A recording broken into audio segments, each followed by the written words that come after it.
जय हिंद। तो भाई आज से थर्ड शिफ्ट करते हैं अपनी 12 सितंबर की CGL की। भाई जैसे आपको पता है भाई, रोज़ वीडियो मिलती है आपको इसी चैनल पे जो भी है रीजनिंग की। तो स्टार्ट करते हैं पहले क्वेश्चन से। अगर आपको भाई वीडियो पसंद आए तो लाइक कर दिया करो, अगर कोई डाउट हो तो वो पूछ लिया करो भाई। ज़्यादा टाइम ना वेस्ट करते हुए स्टार्ट करते हैं पहले क्वेश्चन से। सबसे पहले आप क्वेश्चन देखो क्या दे रखा है इसमें।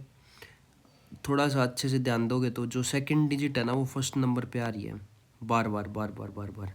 तो यहाँ पे क्यों है ना, ये फर्स्ट नंबर पे आ जाएगी, ये सेकंड पे है तो ये क्यों हो गया। और अगर आप ध्यान दोगे तो थर्ड डिजिट है जो सेकंड पे आ रही है, यानी कि क्यों यू। ये दो अक्षर तो सीधे दिख गए आपको। इसमें दिख रहा है, इसको कैंसिल कर दो। इसमें दिख रहा है क्यों, इसको कैंसिल कर दो, इसको कैंसिल कर दो। एक ही ऑप्शन में क्यों दिख रहा है, वही आपका आंसर हो जाएगा। बहुत सिंपल है। खाली पहली चीज़ को, जब पहला लेटर निकाल के क्वेश्चन में और ऑप्शन देख लिया करो आप। पहले में नहीं मिले कोई नहीं, दो काट दो। उसके बाद नेक्स्ट वाला देखो, सेकंड नंबर वाला। जैसे ही वो मिल जाए आपको सीधा वही आंसर लगा दो। उसके बाद इसमें भी सेम लॉजिक है। इस ई है जो थर्ड नंबर है ना, इस पे ये सेम लॉजिक नहीं है। पहले तो ABCDE +4 हो रहा है, उसके बाद +6 हो रहा है, उसके बाद +8 हो रहा है। यानी कि M में हम +4 करेंगे तो हमारे पास क्यू आएगा। उसके बाद U में +6 करेंगे तो A आएगा, और C में +8 करेंगे तो हमारे पास क्या आएगा। ये हमारा आंसर हो जाएगा। ये आपको लॉजिक बता दिया मैंने, ऑप्शन नंबर B आंसर हो जाएगा। उसके बाद थर्ड क्वेश्चन है 12, 30, 56, 90। इसको लिखते हैं एक बार। सबसे पहले डिफरेंस देखते हैं इनका। यहाँ पे लिख के 12 का, 30 का, 56 का, 90 का और 132 का। 12 और 30 में जो 18 का डिफरेंस है, 30 और 56 में जो 26 का डिफरेंस है, 56 और 90 में जो 34 का डिफरेंस है, और 90 और 132 में 42 का डिफरेंस है। और डबल डिफरेंस की बात करें तो इन दोनों में 8 का डिफरेंस है, इनमें 8 का डिफरेंस है और इनमें भी 8 का डिफरेंस है। यानी कि 42 में अगर हम 8 ऐड करेंगे तो +50 हो जाएगा, और 132 में जब हम 50 ऐड करेंगे तो ये हो जाएगा हमारे पास 182 answer. Option number a simple, double difference से हो रहा है क्वेश्चन। उसके बाद नेक्स्ट क्वेश्चन है, ये भी काफ़ी बढ़िया क्वेश्चन है भाई। इसमें क्या हो रहा है बेसिकली, 1 का स्क्वायर +1 इज इक्वल टू में 2 आ गया। उसके बाद 2 का स्क्वायर +1 इज इक्वल टू में 5। ऐसे ही 5 का स्क्वायर +1 इज इक्वल टू में 26 +1 हो गया 26। उसके बाद 26 का स्क्वायर 676 +1 677। उसके बाद 677 का स्क्वायर करेंगे हम। शुरुआत से दिखा देता हूँ आपको मैं बताता हूँ आपको कैसे करना है। अगर 677 का स्क्वायर करोगे तो बहुत बड़ा पड़ जाएगा, बट आपको क्या करना है, 677 का स्क्वायर करना है। ठीक है, 7 मतलब 6, इनको दोनों को मल्टीप्लाई करेंगे हम, 677 को दोबारा 7 को 7 से मल्टीप्लाई करेंगे तो यूनिट डिजिट में क्या आएगा, 9 आएगा, 9 आएगा। ठीक है, उसके बाद +1 भी हो रहा है साथ में, तो आंसर हो जाएगा 10। यानी कि लास्ट यूनिट डिजिट पे 10 देखना आपको किसमें है। इसमें है, इसमें नहीं है, इसमें नहीं है, इसमें नहीं है, तो सिर्फ एक में, तो यही आंसर हो जाएगा। ऐसे आपको बेस्ट अप्रोच से करना है क्वेश्चन को, ताकि आपका टाइम भी सेव हो और आप ऑप्शन भी ठीक करो। उसके बाद नेक्स्ट क्वेश्चन है 2, 5, 10, 17। सबसे पहले डिफरेंस देखते हैं। इसमें 3 का डिफरेंस, इसमें 5 का डिफरेंस, इसमें 7 का डिफरेंस, फिर 9 का डिफरेंस। ओड नंबर्स का डिफरेंस हो रहा है, तो 17 और 9 26, ये आंसर हो जाएगा। बहुत सिंपल क्वेश्चन था। उसके बाद ये बढ़िया क्वेश्चन है। ये बेसिकली आपको मैं बताता हूँ, जो एडिक्विटी के क्वेश्चन आ रहे हैं ना भाई, उसमें ज़्यादातर लगभग 80% है ना, बोथ फर्स्ट एंड सेकंड का जो लॉजिक है ना, लगभग वही ठीक हो रहा है। बाकी क्वेश्चन पढ़ते हैं एक बार। क्या है, ऑटोमेशन स्टेटमेंट पढ़ते हैं। वाइल, इसको इरेज कर देता हूँ मैं। अब पढ़ते हैं शुरुआत से। While the world is moving towards automation, it is essential to ensure that ethical framework evolves alongside technological advancement to prevent misuse।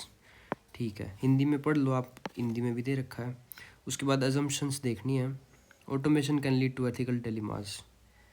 ठीक है ये तो। उसके बाद ethical framework must be updated to keep pace with technological advancement। ये भी ठीक बात है। और ये automation will eventually replace human labour in all sectors.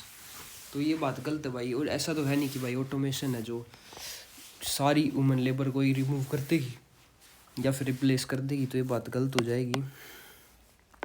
तो फर्स्ट एंड सेकंड वाला ठीक हो जाएगा इसमें। उसके बाद है डेवलप द पोजीशन ऑफ अमीन लेटर विल रिमेन अनचेंज्ड। पहली बात तो है दे रखा है DEVLOP डेवलप। ठीक है, डेवलप को हम अरेंज करते हैं। सबसे पहले D आएगा, उसके बाद E आएगा, उसके बाद L आएगा, उसके बाद O आएगा, मतलब P, उसके बाद P आएगा, उसके बाद V आएगा। तो हाँ, तो कुछ अनचेंज बतानी कितनों की रहेगी।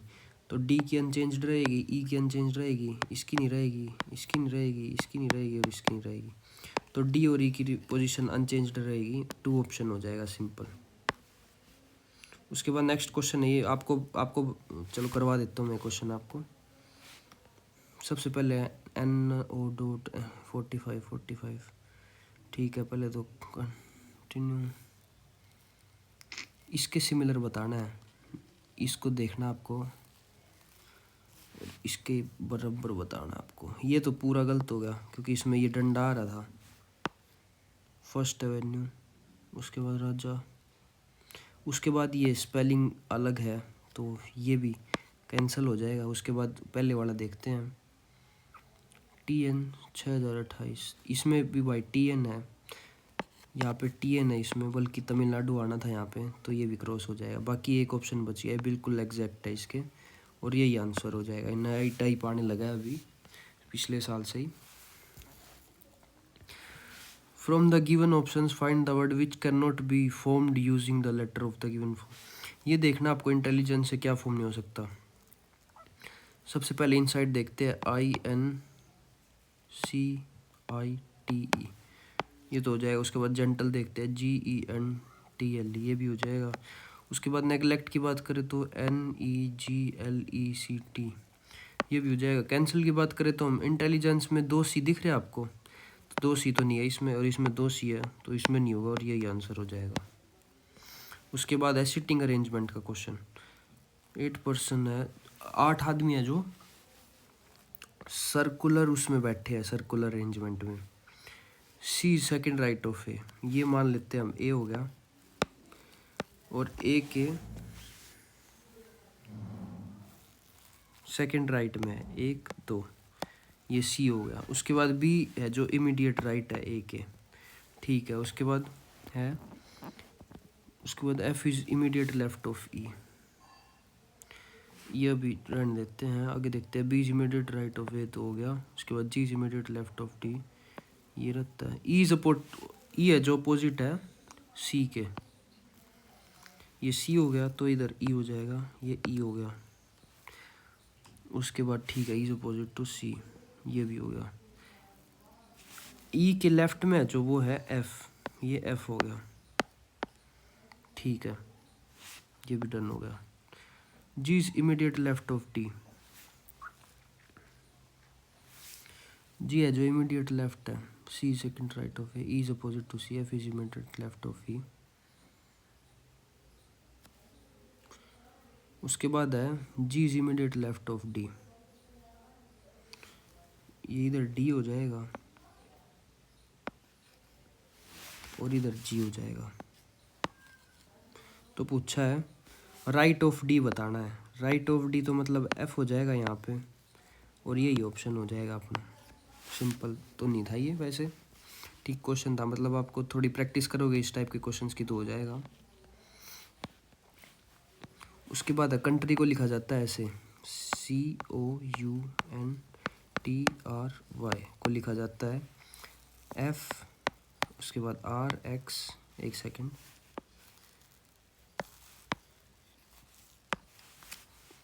FRX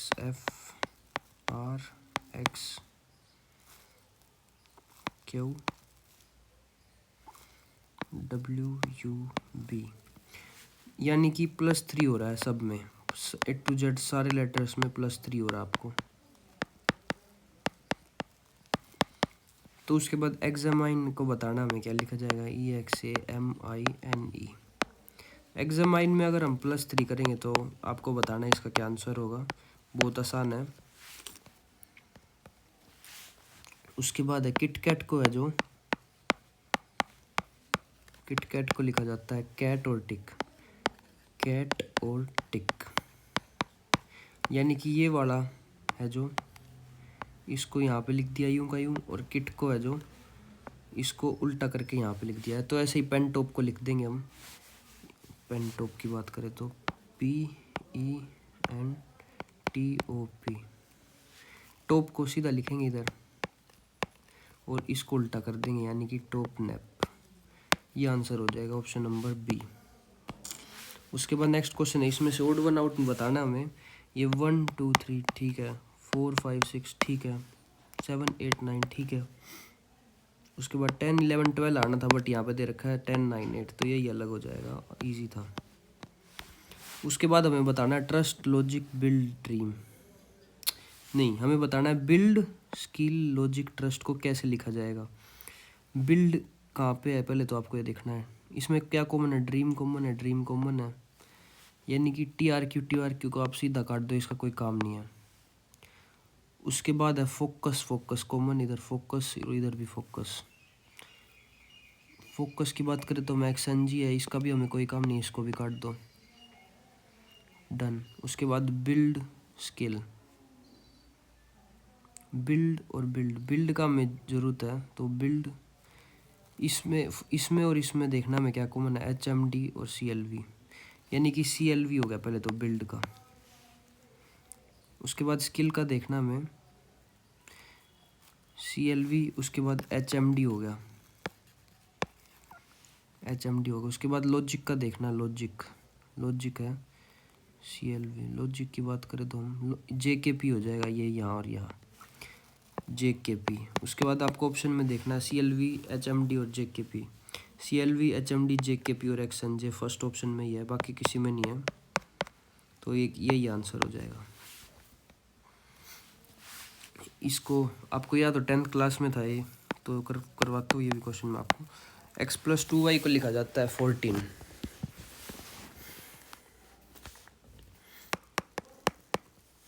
और x - y को लिखा जाता है 5। तो x की वैल्यू बतानी है। इसको अगर हम इससे माइनस करेंगे तो ये होएगा, ये यहाँ पे इसको माइनस कर देंगे इससे, ये प्लस हो जाएगा, ये माइनस हो जाएगा, x से x कट जाएगा, y की वैल्यू 3y हो जाएगी, और ये 9 हो जाएगा, y की वैल्यू 3 हो जाएगी, और इसको इक्वेशन में पुट कर देंगे, x - y = 5। y की वैल्यू 3 है तो x की वैल्यू हो जाएगी 5 + 3 8, यही आंसर हो जाएगा। उसके बाद इसमें काफ़ी बढ़िया लॉजिक है। पहले 6 का स्क्वायर, नहीं 6 का स्क्वायर नहीं होगा, इसमें होगा सबसे पहले 6 × 2 प्लस में 6 प्लस में 2, ये हो जाएगा 6 × 2 12 प्लस में 8 = में 20। ऐसे हम करेंगे 5 × 2 प्लस में 5 प्लस में 2, 5 × 2 10 और 5 15 8 2 17 आंसर हो जाएगा। ऑप्शन नंबर बी आंसर हो जाएगा। सेव को ये लिखा जाता है, वेस को ये लिखा जाता है, तो ई वास को बताना है। ई की वैल्यू 5 है इधर, वी की वैल्यू हैशटैग दे रखी है हमें, ए की वैल्यू इधर, ए की वैल्यू दे रखी है हमें इधर, ए की वैल्यू हैशटैग होगी। उसके बाद हाँ, ए की वैल्यू 3 दे रखी है, ये रही यहाँ पे, और एस की वैल्यू है जो स्टार देख रखी है, तो यही आंसर हो जाएगा, ई वास को ये लिखा जाएगा। उसके बाद बताना है, रेशो दे रखी है 2 नंबर की, उसका सम 64 दे रखा है, हमें नहीं पता है क्या रेशो नंबर क्या है, तो हम इनको 3x और 5x मान लेंगे और इसको इक्वल रखेंगे 64 के, तो ये x = 64/8 हो जाएगा, यानी 8 1 8 8 64, x की वैल्यू आ जाएगी 8। तो इसको यहाँ पे पुट करेंगे 3 × में 8, तो ये हो जाएगा 24, उसके बाद 5 × 8 हो जाएगा 40, तो यही आंसर हो जाएगा अपना ए ऑप्शन। उसके बाद है x² + y, ये वाला लॉजिक लग रहा है इसको यहाँ पे, यानी कि 5 का स्क्वायर 25 + 3 = में 28।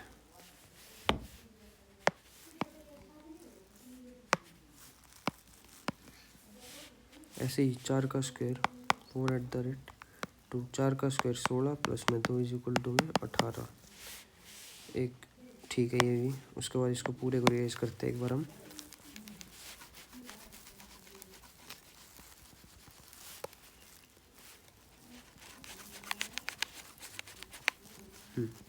उसके बाद देखते हैं 6 का स्क्वायर,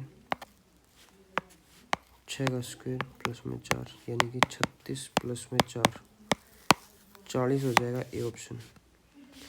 उसके बाद एक लड़की की ओर इशारा करते हुए एक आदमी ने कहा, वह मेरी माँ के इकलौते बेटे, यानी कि वो आदमी खुद की बेटी है, मतलब वो उसकी बेटी हो जाएगी डॉटर, यही ऑप्शन हो जाएगा। यदि पी क्यू का मामा है, पी है जो क्यू का मामा है, तो क्यू पी की बहन से, क्यू पी की बहन मान लो कोई ए होगी, तो ये इसकी बेटी हो जाएगी, simple. P is maternal uncle, how is Q P sister, P भतीजा भतीजी हो जाएगी उसके बाद भाई ये, क्योंकि अगर मदर दिया होता तो वो हो जाती, नहीं तो फिर भतीजा भतीजी हो जाएगी।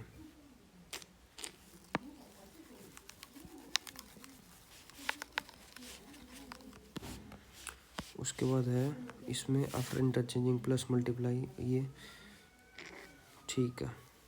इनको इंटरचेंज करके बताना क्या आंसर होगा। तो ये देखते हैं 3 + 5 × 9 = में 48, प्लस को मल्टीप्लाई से चेंज करना है, 3 को 9 से चेंज करना है, 9 को 3 से चेंज करना, 9 × 5 = 45 प्लस 3 = में 48 आंसर हो जाएगा। ऑप्शन नंबर ए ठीक हो जाएगा। उसके बाद है A% का मतलब है A प्लस में 2B। बस इसमें आपको काम कर सकते हो, आप वैल्यू पुट करके देख सकते हो। A की वैल्यू 27 प्लस में 2 × में 5 यानी कि हो जाएगा 27 प्लस में 10 = में 37 आंसर हो जाएगा। ऑप्शन नंबर बी करेक्ट हो जाएगा। बाकी ये बस इसको आपको ये देखना साइन किसके इंटरचेंज हुआ है और आपको आंसर बताना मेरे को क्या होगा इसका। और उसके बाद नेक्स्ट क्वेश्चन है, एक टूर्नामेंट में 7 प्लेयर्स है, ईच प्लेयर हर प्लेयर को एक मैच एक टूर्नामेंट में 7 प्लेयर है और एक प्लेयर को हर प्लेयर के साथ एक मैच खेलना है। तो ये परमुटेशन एंड कॉम्बिनेशन जो 11th क्लास में जिसके पास मैथ होगी वो बच्चा तो इसको इजीली कर देगा, बट जिसके पास नहीं थी उसके लिए थोड़ा सा मुश्किल है। ये आंसर होगा उसका जो मैंने दे रखा है, ऐसे आंसर होगा। तो ये थी आज की शिफ्ट। बाकी अगर वीडियो अच्छी लगी है तो आप लाइक कर